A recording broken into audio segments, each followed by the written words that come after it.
This is the story of a man named Stanley.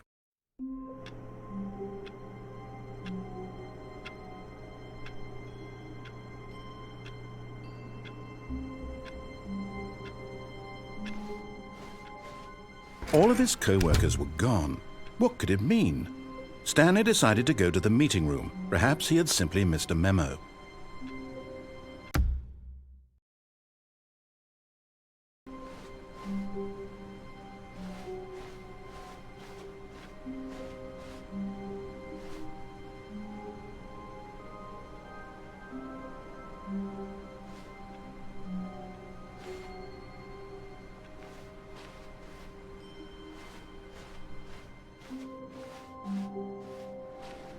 No matter how hard Stanley looked, he couldn't find a trace of his co-workers.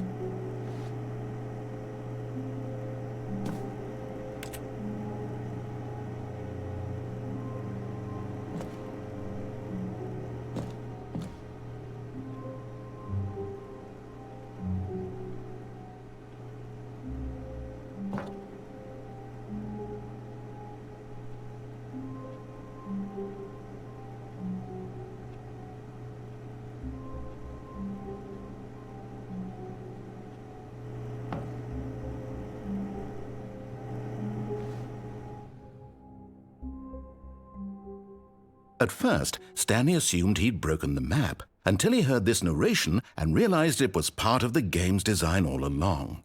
He then praised the game for its insightful and witty commentary into the nature of video game structure and its examination of structural narrative tropes. So, now that you're here, what do you think? Isn't this a fun and unique place to be? Why don't we take a minute just to drink it all in? Okay, I'm over it now. What do you think? Are you sick of this gag yet?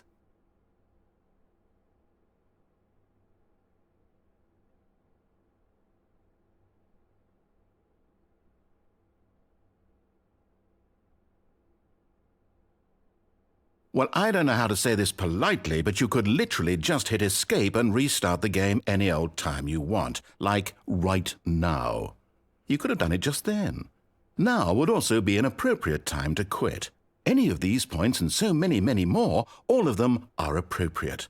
I'm enjoying what seems to be an internal conflict going on where you are literally unable to act on your own desires to restart the game. So, just to push the envelope, I'm going to try and make this as miserable as possible and see how long you can maintain. There once was a man named Stanley, who people considered so manly. But the truth must be told, he was not very old and was quite particularly gangly. What Stanley liked most was buttons. He pushed them like some kind of glutton. He did it all day in a meaningful way, but his brain had long ceased to function. Which is why he is in this parable, and lives an existence quite terrible. And if you are not strong and keep playing along, you too will become quite unbearable. Yes. You too will become quite unbearable.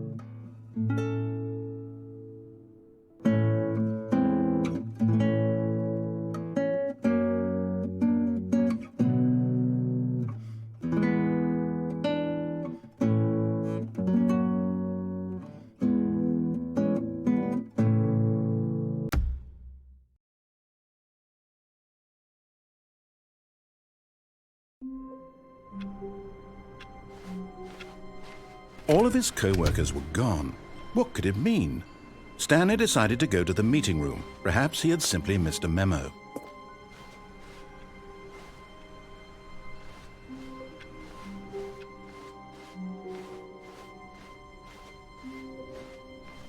When Stanley came to a set of 2 open doors, he entered the door on his left.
Stanley stepped into the broom closet, but there was nothing here, so he turned around and got back on track.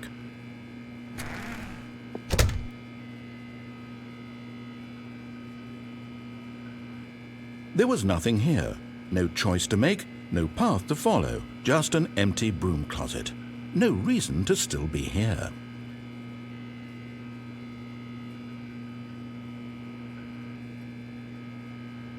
It was baffling that Stanley was still just sitting in the broom closet. He wasn't even doing anything. At least if there was something to interact with, he'd be justified in some way. As it is, he's literally just standing there doing sweet FA.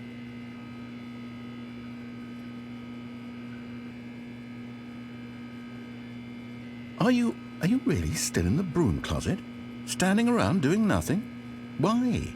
Please offer me some explanation here. I'm genuinely confused.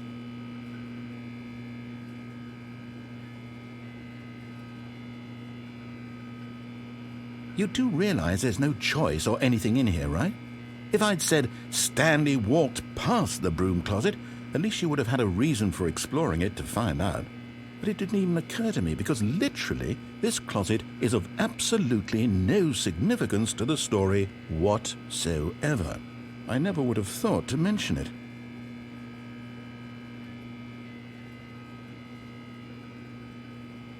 Maybe to you this is somehow its own branching path.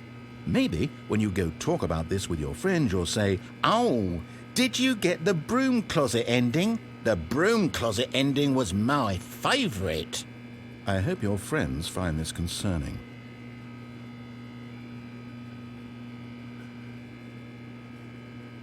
Stanley was fat and ugly and really stupid. He probably only got the job because of a family connection. That's how stupid he is. That or with drug money. Also, Stanley is addicted to drugs and hookers.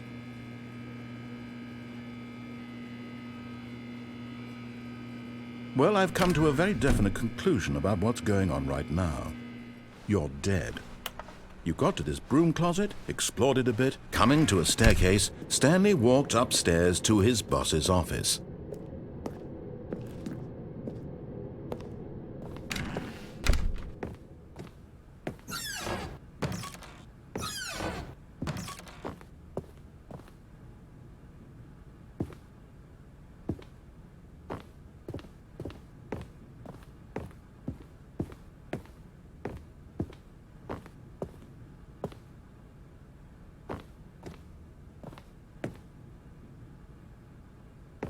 Stepping into his manager's office, Stanley was once again stunned to discover not an indication of any human life.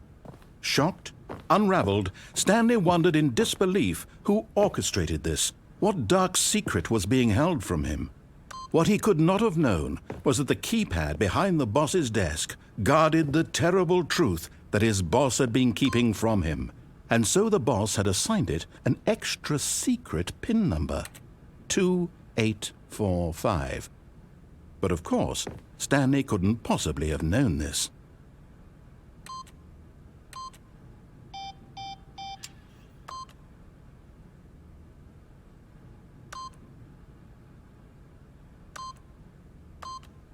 Yet incredibly, by simply pushing random buttons on the keypad, Stanley happened to input the correct code by sheer luck. Amazing. He stepped into the newly opened passageway.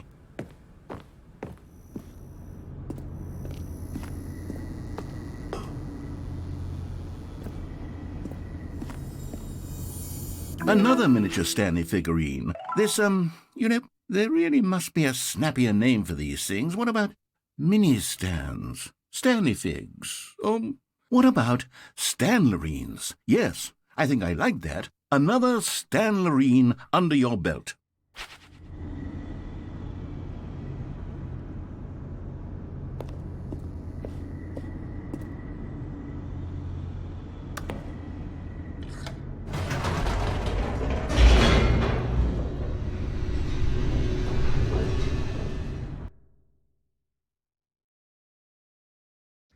Descending deeper into the building, Stanley realized he felt a bit peculiar. It was a stirring of emotion in his chest, as though he felt more free to think for himself, to question the nature of his job. Why did he feel this now, when for years it had never occurred to him? This question would not go unanswered for long.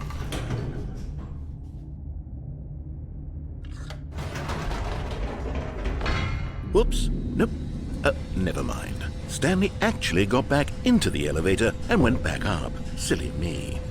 Why did Stanley do that when he knew that it would just lead back to his boss's office? Well, that's a great question. I just can't wait to find out.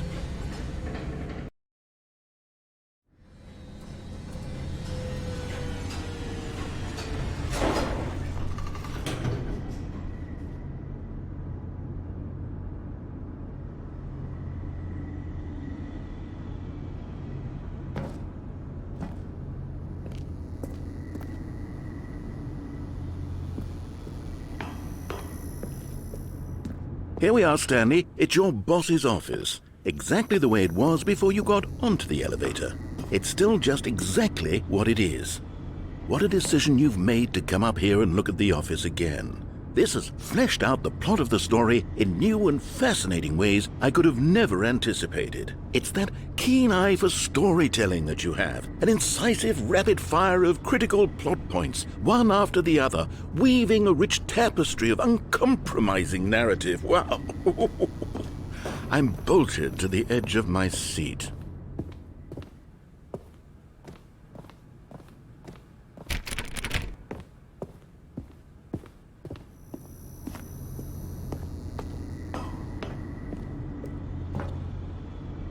Incredible. Now he's getting back into the elevator and going down again. Ladies and gentlemen, how does he keep coming up with all of this?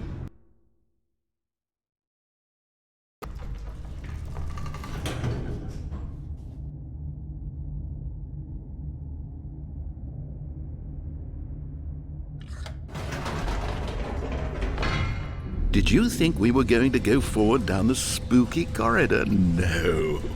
It's time once again to go back up in the elevator. I can't even begin to grapple with what might be up there. Is it the boss's office again?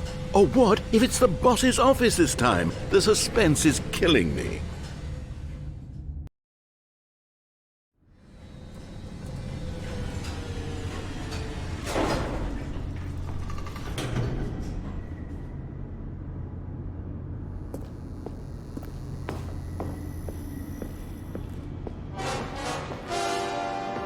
Oh my God, it's the boss's office.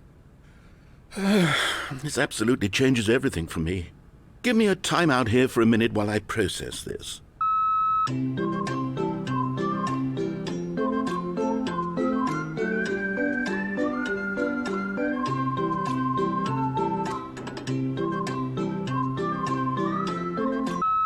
Okay, I'm ready. I'm prepared to embrace this stunning revelation and to move forward with... No, wait. No, I need more time to process.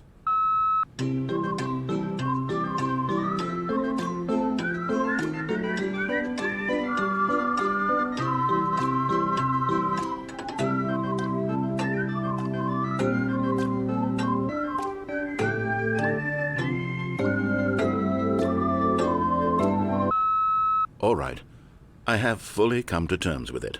I have made space in my worldview for this astonishing new reality. As before, I turn to your expert eye for gripping narrative, Master Stanley.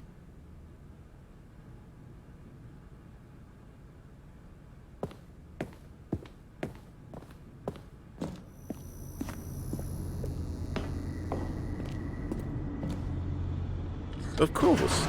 Going back down in the elevator. How did I not anticipate it? I mean, sure, now it's obvious, but you have to understand that 30 seconds ago, this kind of thing had never been attempted before. I had no frame of reference to even anticipate it. That's just how revelatory Stanley's decision-making is, a breath of fresh air in a landscape of storytelling that has grown stale and repetitive.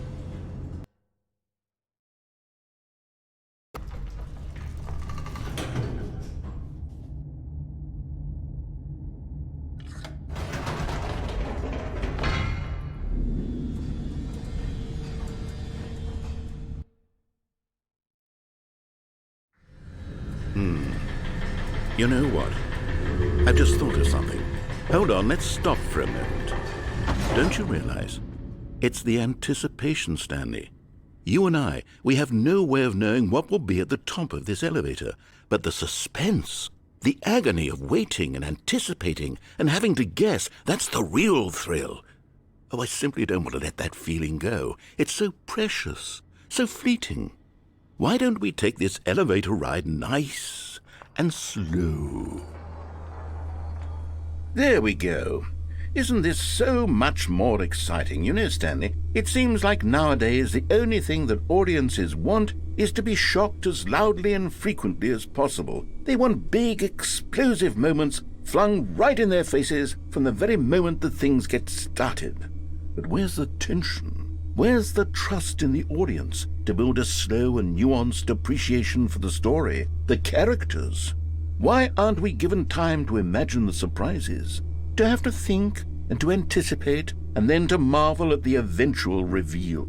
This is storytelling, Stanley. What you and I are doing right now. This is the most exciting narrative to be developed in years, and it's really all because of you. You're the one who took this bold step of revisiting the exact same locations over and over. Truly, I mean it. This is unique and different. It's not like anything else out there. You see, I want stories that surprise me, Stanley. I want to have to think. I want to be engaged and not pandered to. We're being fed such unimaginative drivel all the time, and we all know it, which is why we're so starved for content that makes us feel sharp and vital and alive. That's why people like you so much, Stanley, because you're not afraid to spit in the face of tradition. You're a role model, you know? People look up to you. Which is why, oh, I didn't know when to spring this on you, but, well, I've gathered a little press conference for you so that you can talk about your work and your storytelling and your life. Yes, I know you're not much for the public eye, but I thought it would especially mean a lot to the people who have been following you from the beginning. They really look up to you, Stanley. I don't know if you realize the impact you have on them. This is the kind of gesture that might leave a tremendous impact on them for the better. Oh, good, we're here. Okay, the room where we're holding the press conference should be just around the corner here somewhere.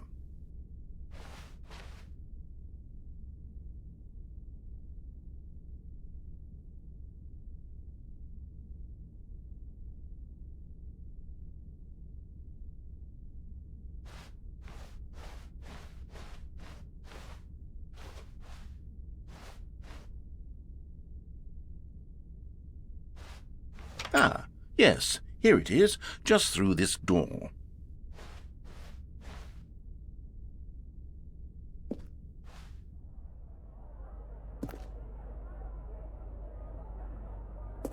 All right, are you ready? I've told them you're going to speak a little bit about the nature of surprise in storytelling and what it means to craft a truly unpredictable narrative. Oh, don't worry, you'll do great. Just be yourself and speak from the heart.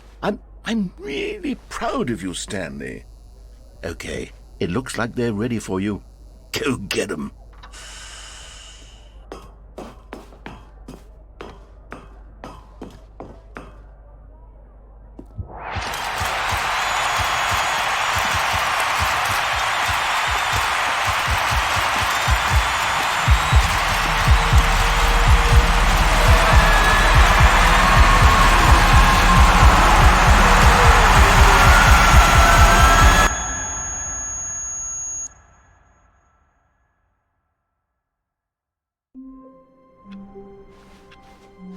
All of his co-workers were gone.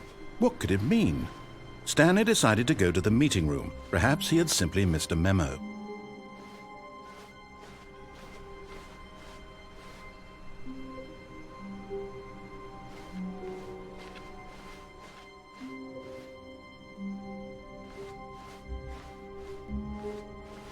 When Stanley came to a set of 2 open doors, he entered the door on his left. This was not the correct way to the meeting room, and Stanley knew it perfectly well. Perhaps he wanted to stop by the employee lounge first, just to admire it. Ah, yes, truly a room worth admiring. It had really been worth the detour after all. just to spend a few moments here in this immaculate, but eager to get back to business, Stanley took the first open door on his left.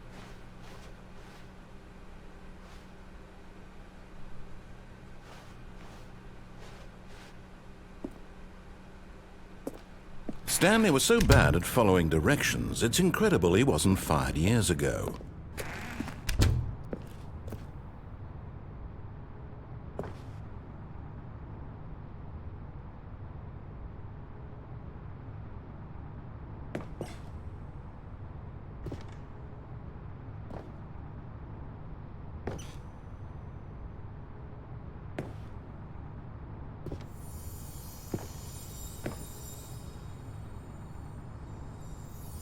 Okay, I'm going back to the name of these little Stanley figurines, and now I'm torn between Stanlerines and Figlies. What do you think, Stanley?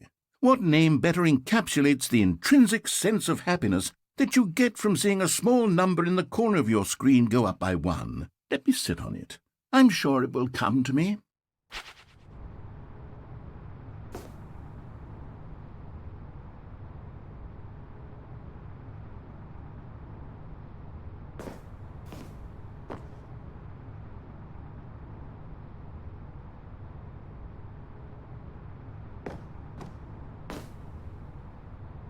But in his eagerness to prove that he is in control of the story and no one gets to tell him what to do, Stanley leapt from the platform and plunged to his death. Good job, Stanley. Everyone thinks you are very powerful.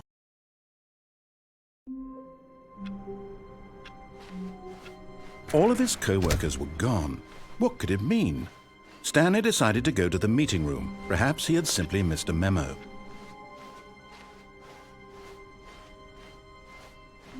When Stanley came to a set of 2 open doors, this was not the correct way to the meeting room, and Stanley knew it perfectly well. Perhaps he wanted to stop by the employee lounge first, just to admire it. Wow, yes, this room. What a beautiful room. What a gorgeous, gorgeous room. Thank God, but eager to get back to business, Stanley took the first open door on his left.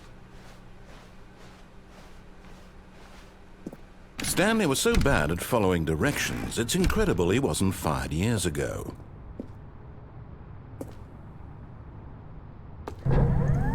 Look, Stanley, I think perhaps we've gotten off on the wrong foot here.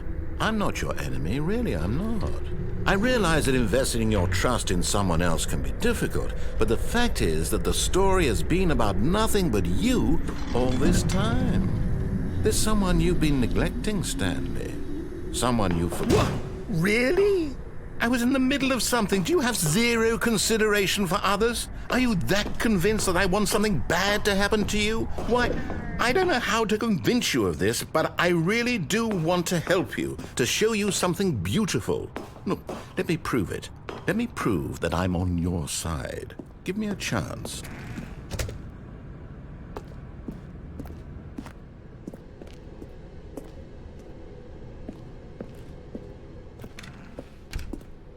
Now listen carefully, this is important. Stanley walked through the red door. Aha, perhaps you misunderstood. Stanley walked through the red door. I still don't think we're communicating properly. Stanley walked through the red door. All right, fine, go ahead, Stanley. You want to know so badly what's out there? You want to find out what lies at the end of this road you've chosen? Well, don't let me stop you. You see? There's nothing here. I haven't even finished building this section of the map, because you were never supposed to be here in the first place. Broken rooms, exposed developer textures. Is this what you had wanted? Was it worth ruining the entire story I had written out specifically for you? Do you not think I put a lot of time into that? Because I did. And in the end, it was all for nothing, because this is what you wanted to see. Help me here, Stanley. Help elucidate these strange and unknowable desires of yours. What would have made this game better? What did you want to see? Vehicles? Skill trees? Work with me. You've given me absolutely nothing so far. Tell you what, let me take a stab in the dark at a new design, and you can give me some feedback. There we go. A third option. This already feels leaps ahead of where we were before. Go ahead, Stanley. Take it for a spin.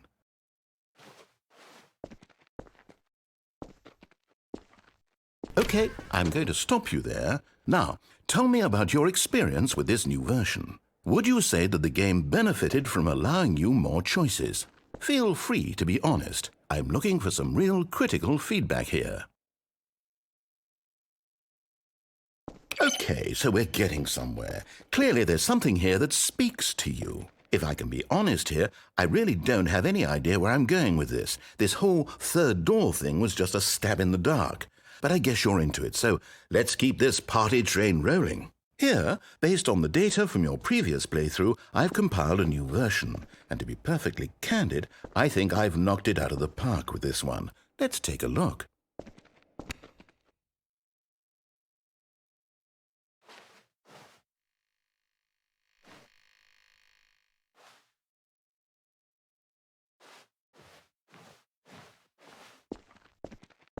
Now, would you say that competitive leaderboard helped you feel motivated to keep walking through doors? Again, honest answers, please.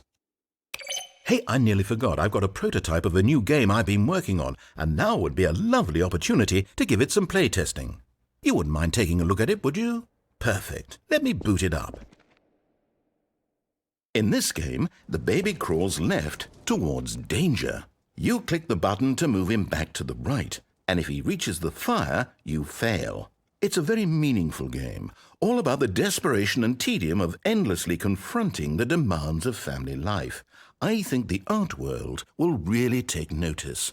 But of course, the message of the game only becomes clear once you've been playing it for about 4 hours. So why don't you give it 4 hours of play to make sure it's effective? Be sure to keep notes on your experience.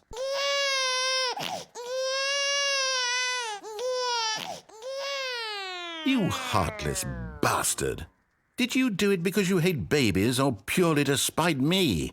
Because if it's the latter, well, I don't know what to do. I'm completely out of ideas. I can't think of a single thing that might improve the experience for me. I'm not even going to try. I'm out, I'm done. It's over. Thank you for playing. Your input was extremely valuable. Oh, hey, since my game was so awful, why don't we play someone else's game, just to ease the pain? Let's see. What do we have here? Yes, this seems like it'll work. Let's give it a shot.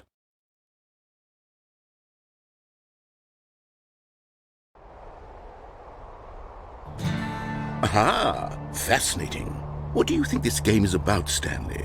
What's our backstory? What is our motivation?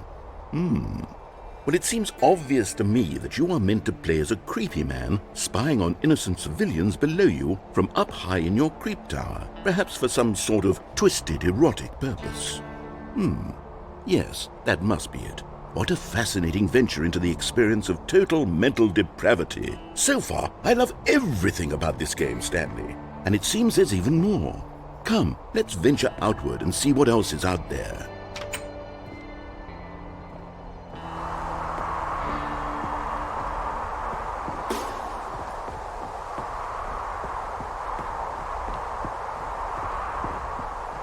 Oh, no. No, it can't be.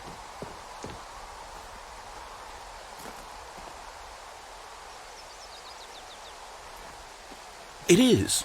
It's an open world game. Good God, quickly block it off.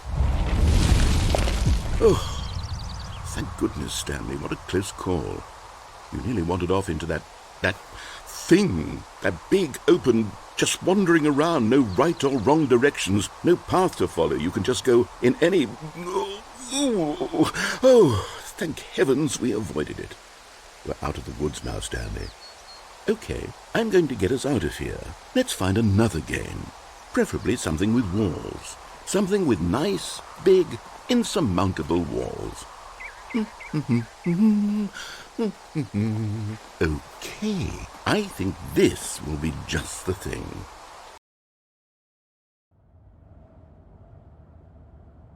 Wonderful. See, this is exactly what I had in mind. Just a nice big box for you to run around in. There isn't any possibility that you could get lost here. Now this is game design. Stanley, if you manage to get lost in this game, I will be phenomenally impressed. Okay, so what exactly do we do here? Let's see. There are lots of cars here in the back, but obviously there's no racetrack.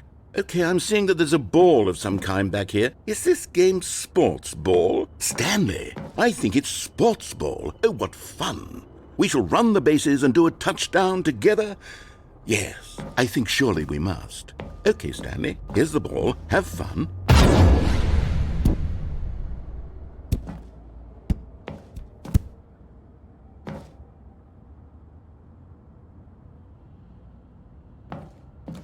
Are you doing it?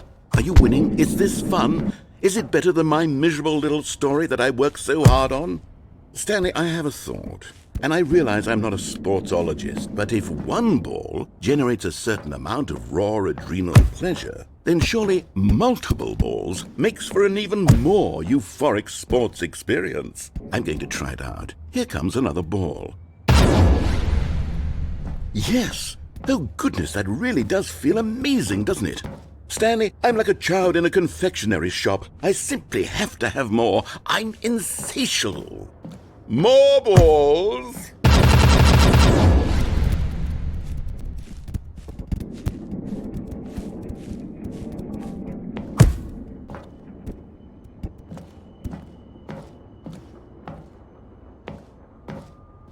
Are you enjoying this, Stanley? Are you having fun? Is this a real video game? Well, I sure hope you're having a good time, because guess what? It's over. That's right. Your little fun comes to an end. This is my game, and what I say goes. You get to have fun when I let you, Stanley. Besides, you need someone like me to set boundaries for you. Without rules or boundaries, video games are nothing. Yes, that's what I am. I'm structure. I'm your sense of purpose. And since you decided you didn't want to play my game, now I don't want to play with you either. So, goodbye, Stanley. I'm leaving. See how you like it when I'm not around to set the rules. Somehow, I don't think you'll enjoy it as much. But who knows? You're an inventive kid. You'll come up with something. After all, you're the one who knows best. Take care, Stanley.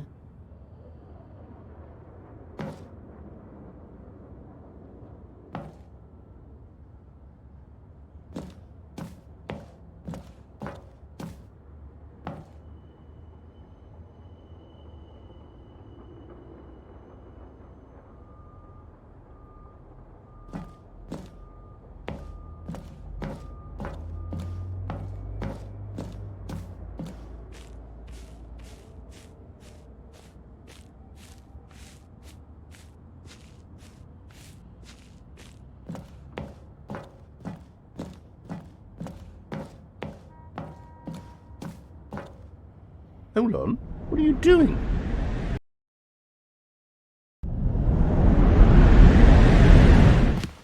Stanley, don't do that. I can't follow you there. I can't help you. How will you write a story without me? You can't do it. You know that. Stanley, come back. We still have so much.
I wonder what he found.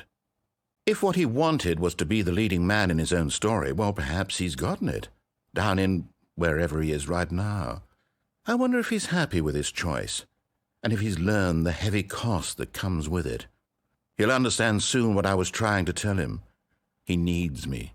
Someone who will wrap everything up at the end, to make sense out of the chaos and the fear and the confusion. That's who I am. That is what I mean to this world. Oh, yes. Yes, I'll be back. There's no other way. Once this ends, after it all comes to a close, then I'll be back. The end will be here soon. Very soon. I can wait.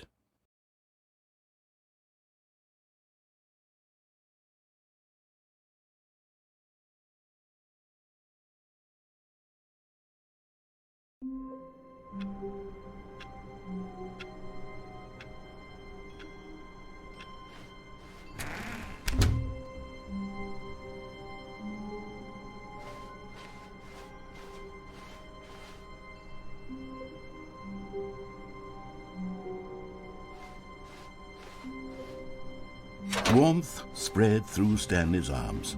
With the bucket, Stanley clutched the bucket tightly to his chest and entered the door on his left.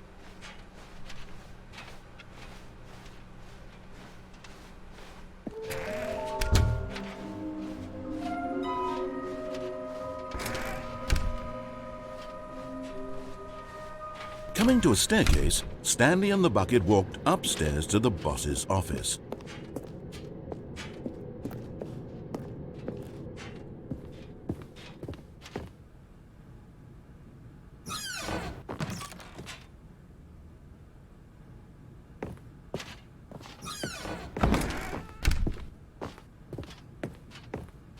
Stepping into his manager's office, Stanley was once again stunned to discover not an indication of any human life. Crushed by the weight of this revelation, Stanley may have broken down into an emotional dumpster fire but Stanley guessed the correct code by sheer luck. Was it that the bucket knew all along? Was the bucket guiding him? Yes, this is certainly the most logical explanation.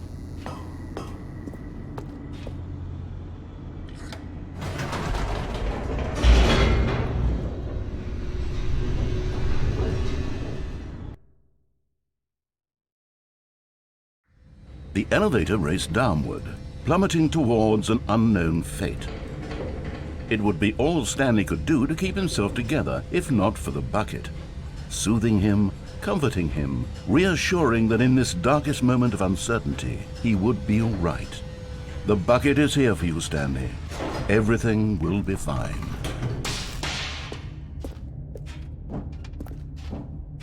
Stanley and the bucket walked straight ahead through the large door that read, Mind Control Facility.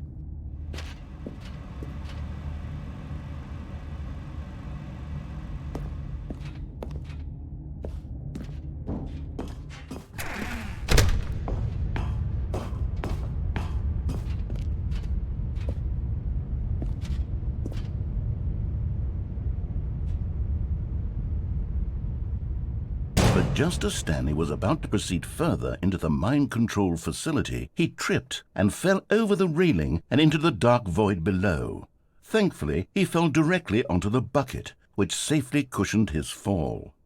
Now, what to do next? Stanley wondered. Stanley and the bucket could find no way out of this enormous pit, and so eventually they decided that the best thing to do would be to simply get comfortable down here. So they set up a little couch and relaxed. It really wasn't so bad down here, a bit cold perhaps. After some time had gone by, they installed a few shelves as well, and a sort of kitchenette that was useful for when the bucket was craving paninis. But it wasn't until the rugs and the standing lamps came in that it really started to feel like a home. In fact, after some time, Stanley realized that it had been ages since he had even thought of the mind control facility at all. He'd never gotten to fully explore what was up there, never been able to unearth the many mysteries of the mind control facility. This lack of closure began to eat at him. Soon he was dwelling on his regrets, and the state of their home slowly decayed as Stanley became withdrawn and neglected the cleaning. It unsettled the bucket deeply. Stanley wasn't usually like this. The bucket tried to reach out to him again and again, but to no avail. All Stanley could think about, all he could talk about, was going back, doing it over again, staying on the path. It was a mistake to leave the path. It was a mistake. It was a mistake. I need to do what the narrator says. I need to see the true ending. This made no sense at all to the bucket, which was simply trying to live its life down here as comfortably as possible. Yet Stanley was unconsolable. This isn't an ending. This is just a hole in the ground. The bucket sighed. True, it wasn't an ending. But it's where we happen to be. And maybe, possibly, if we accept the reality of things, maybe this will become an ending eventually. It's what the bucket was counting on. The two of them waited for a very long time.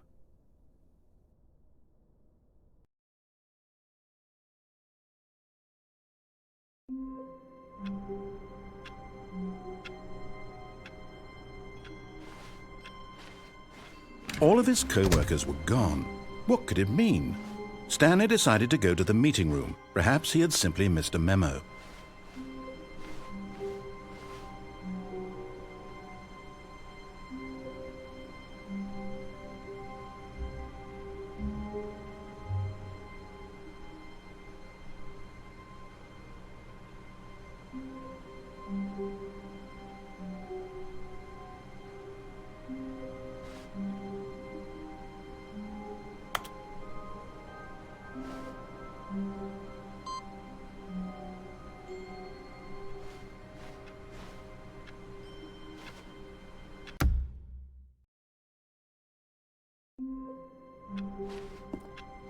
All of his co-workers were gone.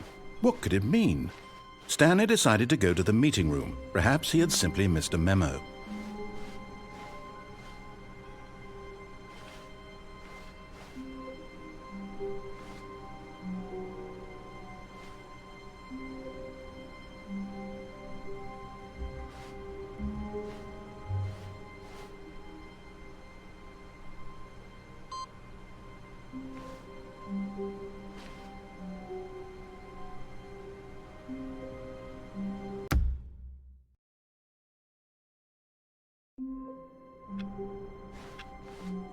Already this was uncomfortable, and Stanley decided that as soon as he found a new space he felt safe in, that he would never leave it again in his life.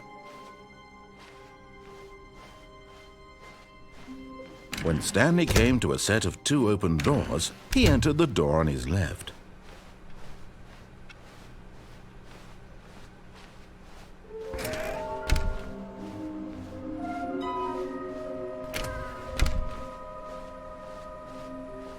Coming to a staircase, Stanley walked upstairs to his boss's office.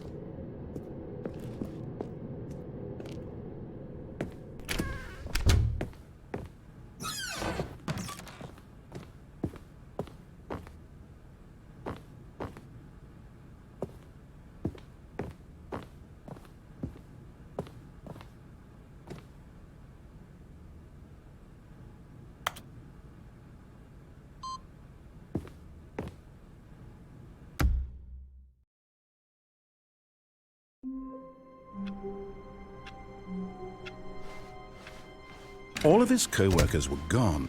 What could it mean? Stanley decided to go to the meeting room. Perhaps he had simply missed a memo.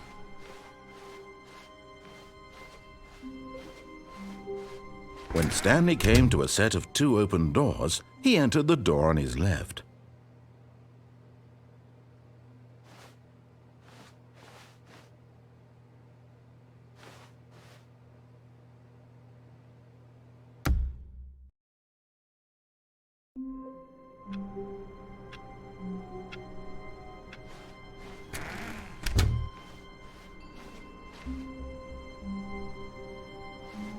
When Stanley came to a set of 2 open doors, he entered the door on his left.